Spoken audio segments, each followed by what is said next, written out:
Hi everyone, welcome back to my YouTube channel. ಇದು Friday morning. Friday ಆಗಿರೋದ್ರಿಂದ ಇವತ್ತು ನಮ್ಮ ಮನೇಲಿ ವಾರ. ಸೊ ಮಮ್ಮಿ ಪೂಜೆ ಮಾಡಿದರು. ಪೂಜೆ ಮಾಡಿಬಿಟ್ಟು ಖಾರ ಪೊಂಗಲ್ ಮತ್ತು ಚಟ್ನಿ ಮಾಡಿದರು ಟಿಫನ್ಗೆ. ಇವತ್ತು ನಮ್ಮನೆ ದೇವ್ರು ಲಕ್ಷ್ಮೀ ದೇವಿನ ಓಡಿಸ್ತಿದ್ದು. ಸೊ ಅಣ್ಣಂದಿರೆಲ್ಲ ಅಡುಗೆ ಮಾಡ್ತಾಯಿದ್ರು.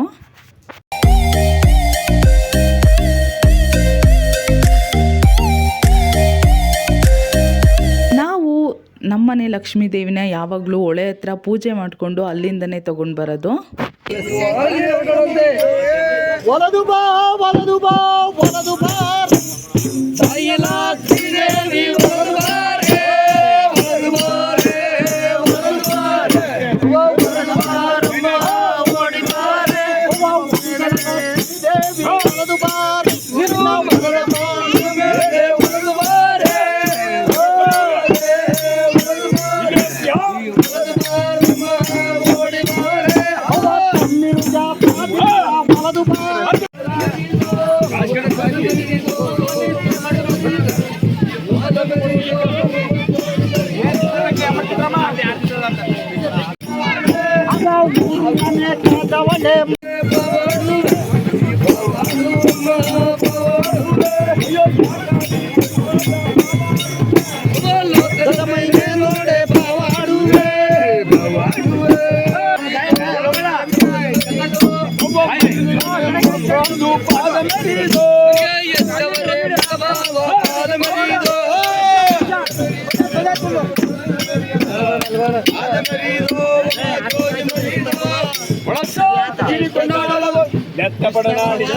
ಧರ್ಮಪಟ್ಟ ಹೋಗಲಾಡಿ ಹಂಗೋಗಲಿ ಮಹಾಲಕ್ಷ್ಮಿ ವಾಂಗೇರಿ ಬಂದಳಂತೆ.